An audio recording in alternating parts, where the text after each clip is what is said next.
내 가슴 너비는 어느 정도 될까? 내 마음의 폭은 몇 사람 정도 담아낼 수 있을까? 아내를, 남편을, 또 내게 붙여준 자녀 정도는 내 가슴 폭에 품을 수 있을까? 하나님이 은혜 주시고 또 믿음 주셔가지고 우리 마음의 밭을 좀 더 넓게 경작시켜 주셔가지고 내 일터에 있는 사람들, 또 내 삶의 현장에서 만나는 자들을 큰 불편 없이 품어낼 수 있는 은혜 주셨다. 그런 고백하신 분도 계실 거예요.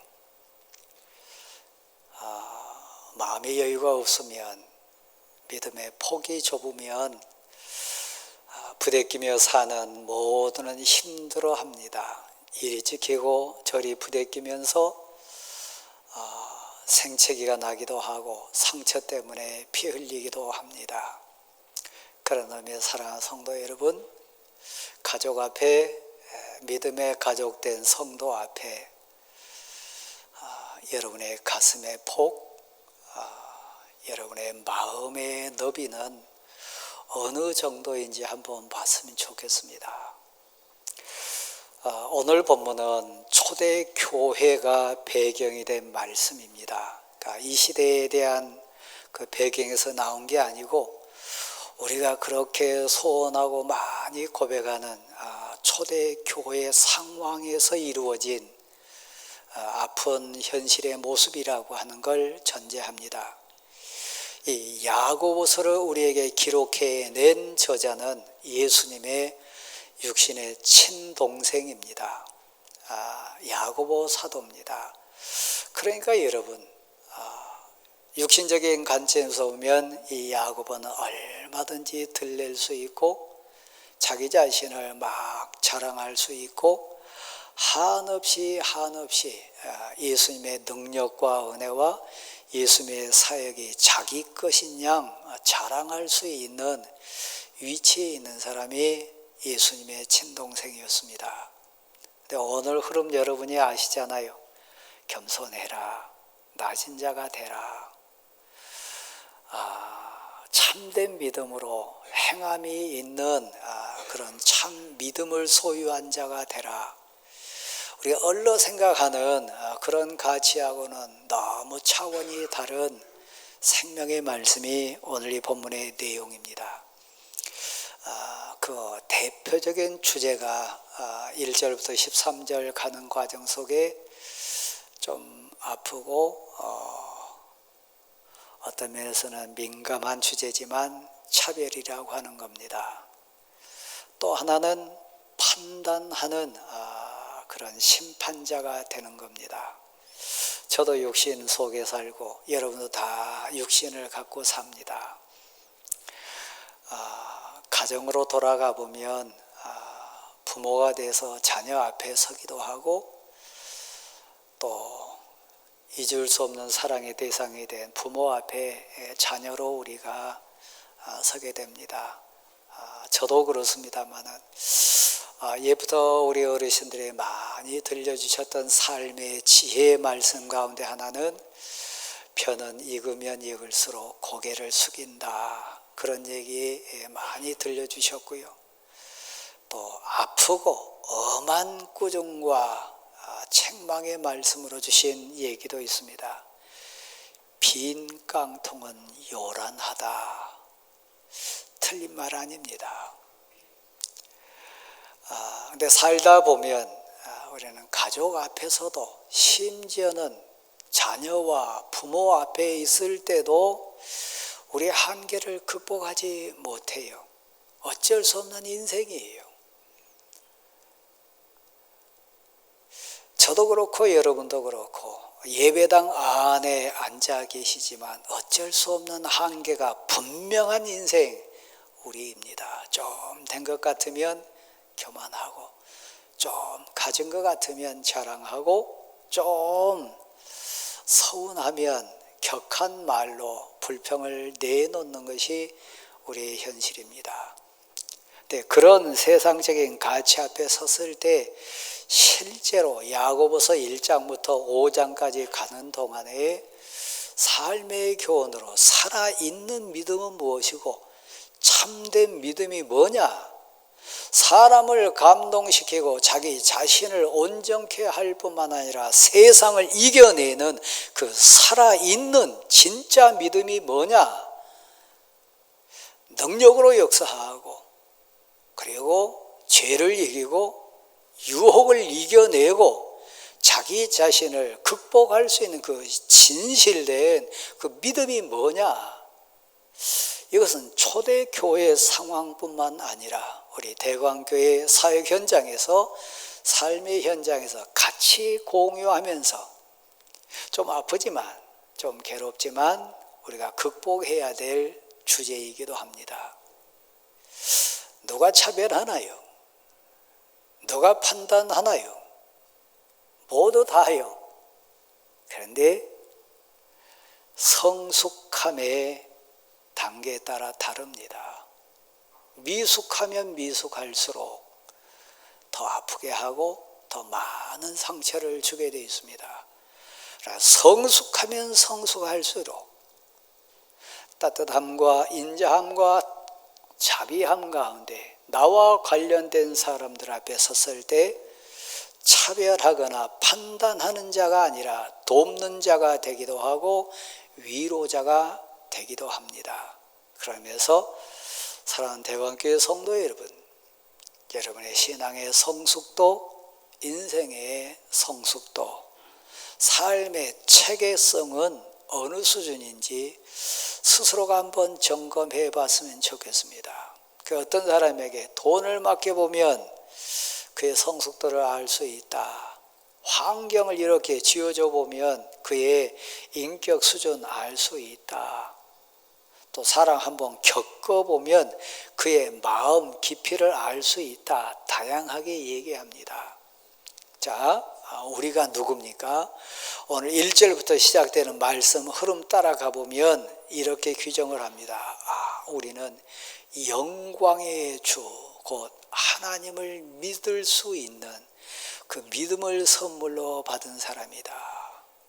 영광의 주님, 영원히 우리를 통해서, 이 세상을 통해서, 특별히 하나님의 사람들을 통해서 영광 받으시고 영광 받으실 그 하나님을 믿게 됐어요.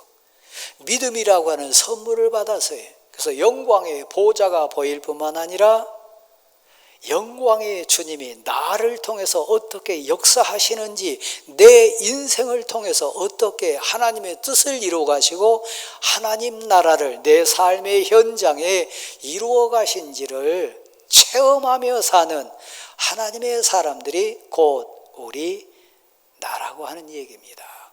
우리는 영광의 주님을 모신 자입니다.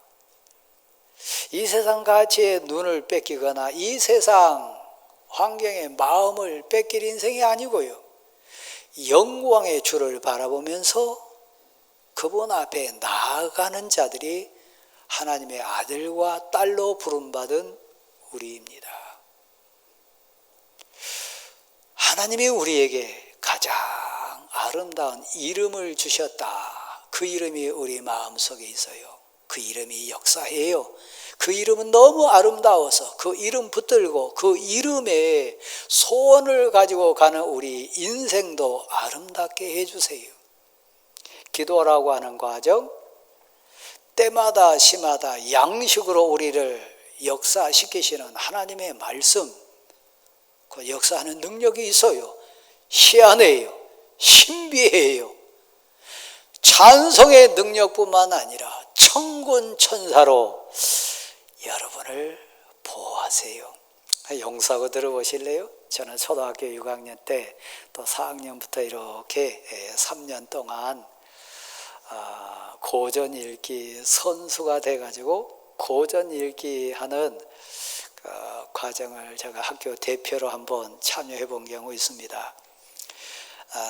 그 당시에 고전 읽기 그 책이 몇 권 생각나는데 김유신, 이순신, 그 다음에 예수, 저는 목사로 살면서 가장 복받은 게 뭐냐, 4학년 그때 예수라고 하는, 지금 생각하면 신약성경 내용이고 사복음서 내용을 예수라고 하는 책으로 이렇게 엮어가지고 고전 읽기 과목으로 넣어준 것 같습니다. 지금 생각하면 달달달 외웠어요. 성경 말씀을 그때 고전 읽기 선수가 돼가지고 정말 많이 봤어요. 제가 말씀드리고 싶은 것 중에 하나는 그거예요. 그때 저는 예수 그리스도를 온전히 알지 못할 때입니다. 근데 김유신이라고 하는 고전 읽기 과목을 읽었을 때 신비한 걸 만났어요. 김유신이 왜 그렇게 힘 있는 장수가 됐냐. 그 책 내용 가운데 지금껏 제 마음에 심겨진 거요. 김유신이 이 세상을 떠나려고 했을 때 그 집에서 가장 강한, 그러니까 세상 사람들이 얘기한 건 뭐라고 얘기합니까? 이게 사람이 죽을 때 이게 떠나는 귀신 4사람이 떠났다. 그래서 그 귀신 4사람이 김유신을 탁 보호하고 있다가 김유신이 죽을 때가 되니까 떠났다. 그래서 김유신이 유명한 대장수가 될 수 있었던 비결이 뭐냐? 그 귀신들이 다 보호자가 돼줬다. 근데 제가 목사가 됐잖아요. 성경을 알잖아요. 천군 천사에 대해서 알잖아요. 그렇구나. 사랑하는 대관교회 성도 여러분, 강단에 선 저는 저 혼자 있지 않습니다. 김유신 장군을 보호했던 그 존재가 있었던 거죠. 저에게는 하나님이 보내신 천군 천사가 지금도 저를 보호하고 계심을 저는 믿습니다. 근데 저만 그런가요? 여러분도요. 여러분에게도 하나님이 함께 하시고 하나님이 원하신 천군 천사가 언제나 함께하고 계심을 믿으시기를 바랍니다. 그렇습니다. 우리가 누굽니까? 영광의 주를 모신 하나님의 사람들이고 가장 세상에서 아름다운 이름, 능력의 이름, 은혜의 이름, 역사하신 권능의 이름이신 예수 그리스도의 이름이 제 가슴에 있다는 얘기예요. 당신 가슴에 있다는 얘기예요. 그 이름 예수, 우리를 아름답게 해요. 우리를 죄에서 이기게 하고 세상을 이기게 만들기도 하고, 우리가 부닥치는, 우리가 맞닥뜨리는 인생의 한계의 장벽에 있을 때 우리가 그 담을 뛰어넘을 수 있도록, 우리가 극복할 수 있도록 우리를 이렇게 세워주시는 귀한 이름, 그 은혜의 이름, 예수 그리스도의 이름이 우리들 심령에 있음을 믿으시기를 바랍니다. 그러니까 우리 대단한 사람들입니다. 아차하면 우리가 그 신분을 놓칠 수 있어요. 그걸 잊어버릴 수 있어요. 세상 사람들이 서 있는 곳이 있습니다. 돈 앞에 섭니다. 그들이 돈 앞에 섰을 때 그들 눈에 보이는 것은 돈의 분량이요. 누가 더 부자냐? 누가 더 많이 가졌냐? 그 기준에 의해서 부자냐 가난한 자냐 차별하게 돼 있어요. 아마 이곳에 앉아 계신 분들 가운데 하나님 돈이 필요해요. 제가 돈이 없어가지고 무시를 당하고 왔어요. 하나님, 제가 정말 물질이 없어가지고 너무 업신여김을 당했어요. 하나님, 저에게 이 물질을 채워주셔야 제가 이 세상 살 때 좀 사람답게 살 것 같습니다. 하나님 도와주세요. 그런 분 계실 거예요. 돈 앞에 서면요, 앞에 있는 사람을 돈의 기준으로 대하게 돼 있습니다. 권력 앞에 딱 서면요, 결론적인 얘기는 도토리키재기지만 권력의 힘의 크기에 의해서 윽박지르기도 하고 무시하기도 하고 다스리려고 하기도 해요. 환경은 안 그렇습니까? 가만 따져보면요, 사람을 어느 기준에 세워놓고 차별하고 분류하느냐, 판별하느냐, 그건 엄청 많아요. 이 세상 밖에 있는 사람들 기준으로 보면 차별할 자격 조건은 너무 많아요. 지역으로도 차별하고요. 예수님 당대도 그래서요. 이 갈릴리에서 무슨 선한 것이 날 수 있겠냐? 갈릴리 사람이라고 한 이유요. 지금 호남 사람이냐, 영남 사람이냐, 충청도 사람이냐, 지역, 세상에는 여전히 진행되고 있어요. 차별하고 구별할 것, 그 자격 기준으로 짜면 너무 많아요. 학력이라고 하는 앞에 세워놓으면 그걸로 사람을 무시하기도 하고 차별하기도 하고 업신여기기도 해요. 예배당에 나오신 여러분, 세상 사람들이야 그런다 치더라도 예배당 안에 오신 여러분이 설교하고 있는 제가 그 기준으로 여러분을 대한다면, 그러면 여기는 예배 공동체 아닙니다. 신앙 공동체 아닙니다. 네, 우리는 많이 놓쳐요. 제가 다시 전제합니다. 오늘 이 본문에 너희 회당에서, 회당이라고 하는 표현을 썼습니다. 초대교회 상황이니까 그렇습니다.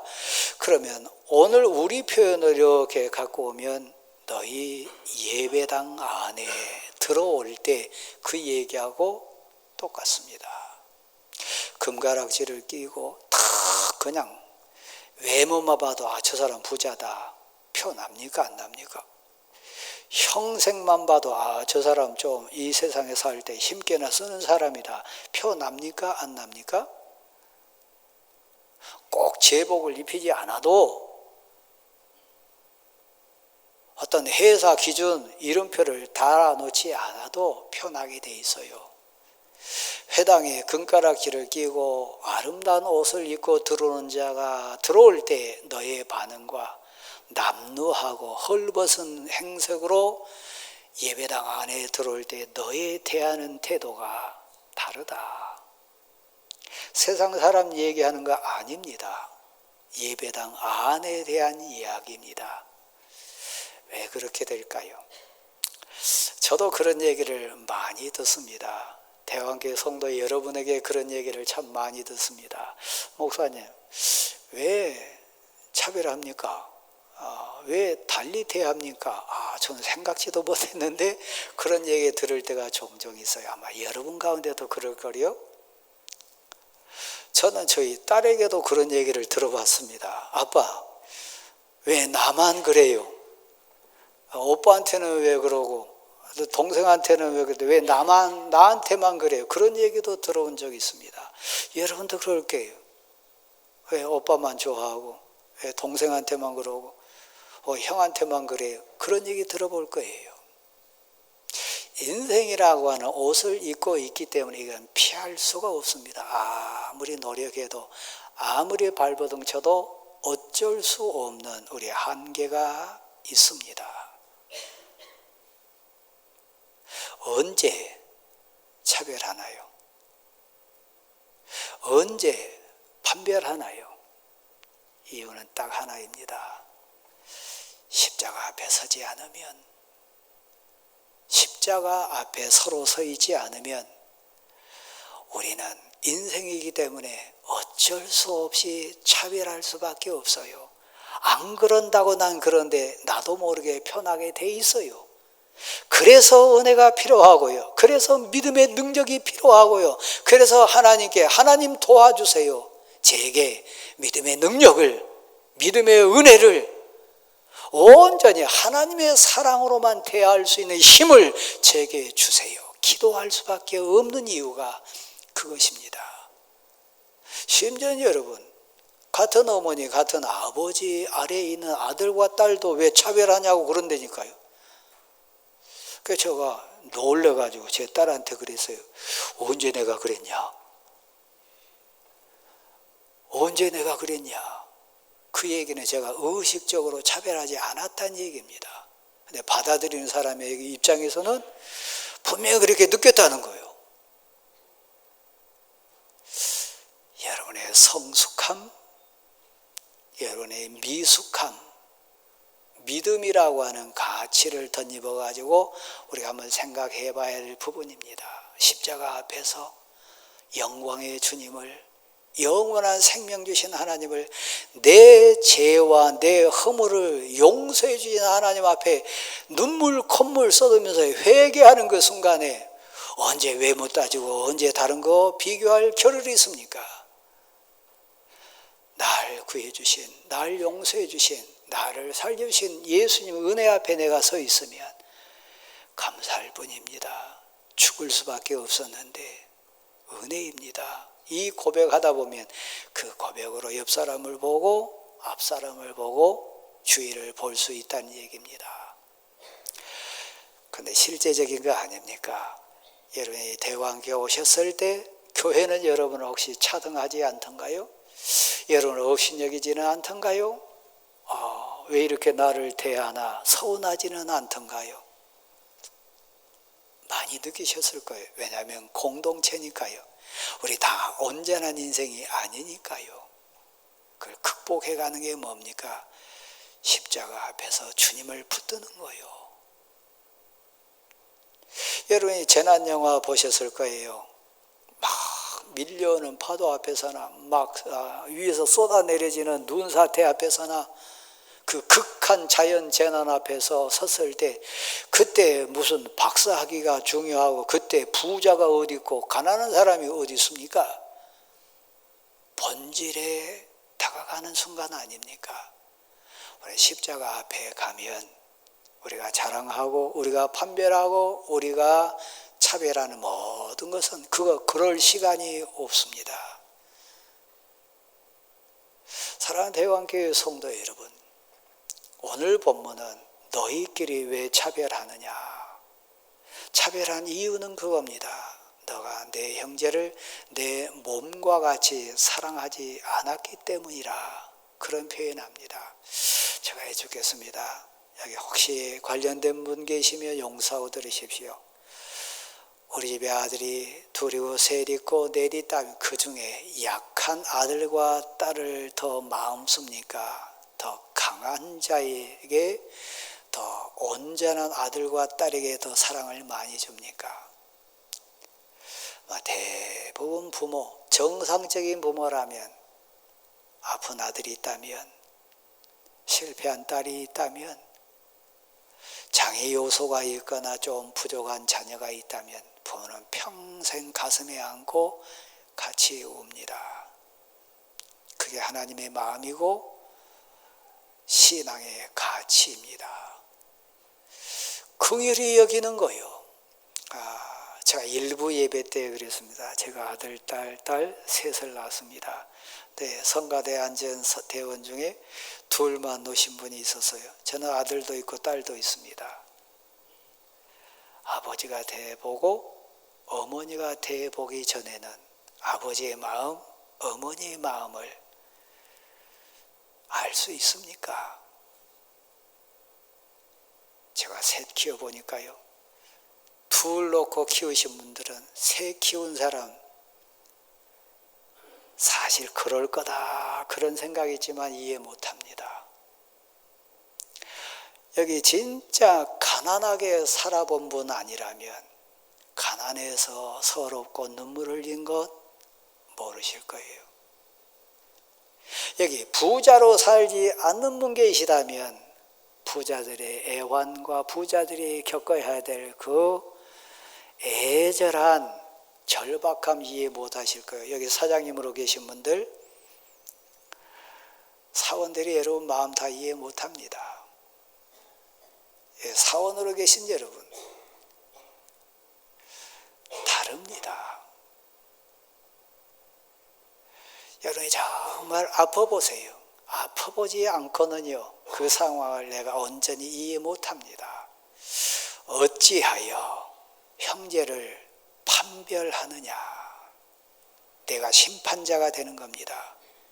그 상황 대보지 않으면, 그 형편 대보지 않으면 우리는 결코 육신의 한계 때문에 내 옆에 있는 자라도 온전히 내가 알 수 없습니다.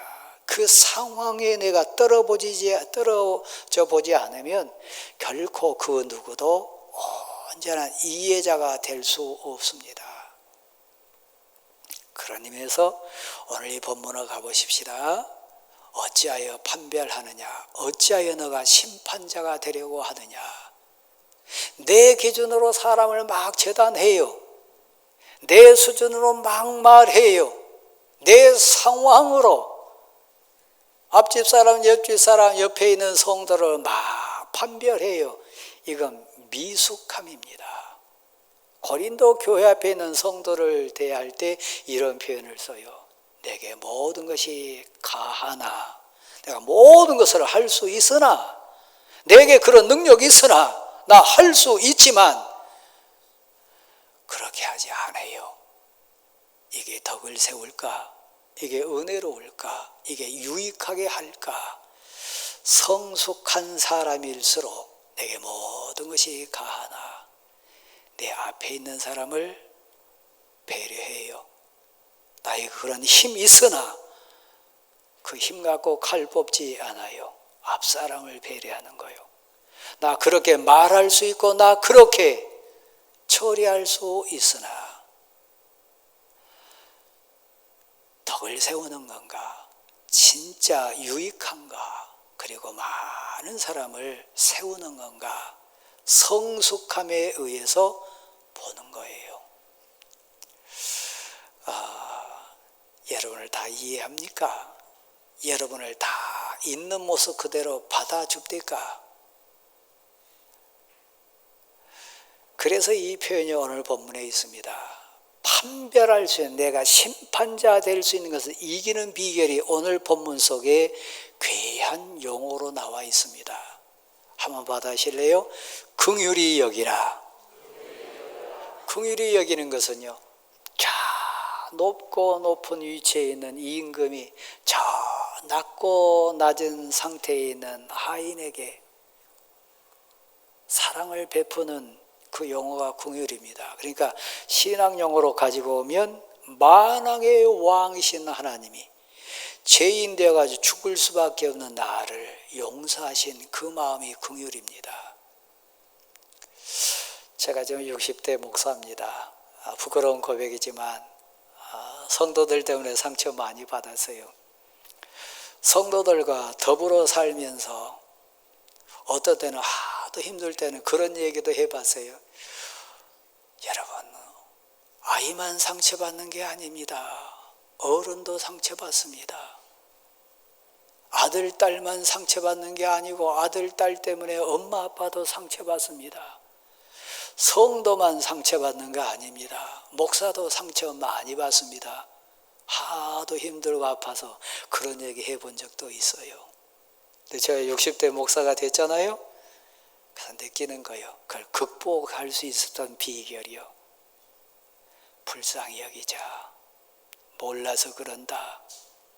알았다면, 하나님의 무서움을 알았다면, 하나님의 심판을 안다면, 그 은혜를 안다면, 그것을 안다면 그렇게 할 수 없죠. 그러니까 몰라서 그런 거니까 오히려 불쌍하다. 안 됐다. 불쌍하다. 긍휼히 여기는 거요. 교회는 병원이라고 제가 우리 교육자들에게 얘기를 많이 합니다. 병원은 누가 옵니까? 아픈 사람이요. 뭐 속이 아프든 팔이 부러졌든 머리가 아프든 치료받아야 될 분명한 의미가 있을 때 애절함으로 찾는 것이 병원입니다. 교회는 병원입니다. 아픈 사람이요. 마음이 아프거나 하나님 아니면 안 됩니다. 눈물을 흘리면서 하나님께 매달리는 그 사람 아닌 대상이라면 교회는 의미 없어요. 여러분 가운데도 오늘 애절하게 하나님 저가 급해요.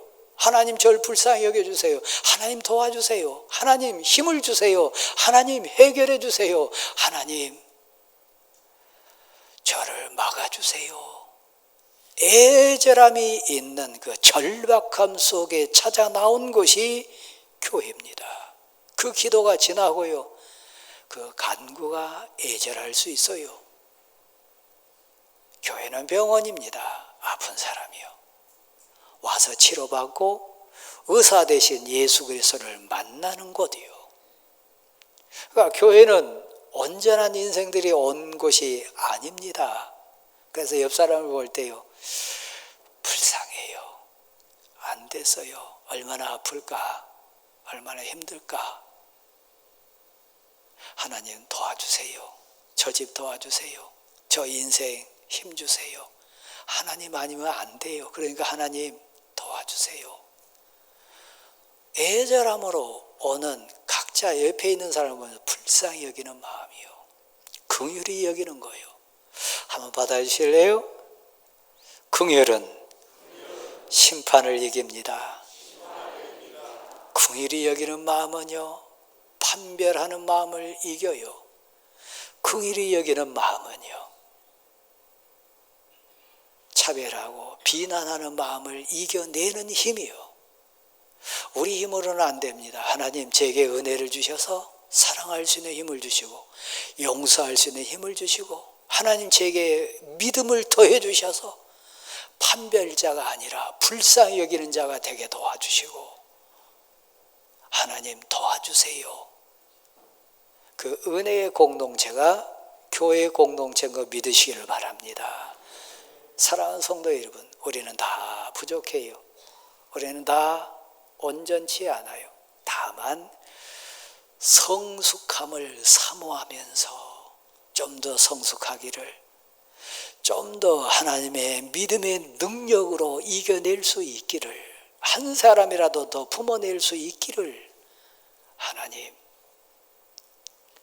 제게 믿음을 더하사 성숙하게 하시고 긍휼히 여기는 사랑이 있게 도와주시기를 원합니다. 십자가 밑에 섰을 때 그 은혜로 내가 우리 주님께 은혜 받았던 것처럼 용서받은 것처럼 죽을 수밖에 없는 내가 살아난 것처럼 하나님 그 믿음을 가지고 성도를 보고 이웃을 보고 가정을 보는 것 살아있는 믿음입니다. 생명력 있는 믿음입니다. 그 행함이요, 불쌍히 여기는 행함이요, 온전히 믿음으로 승리할 수 있는 여러분 모두가 될 수 있기를 간절히 소원합니다. 자리에 일어나십시오.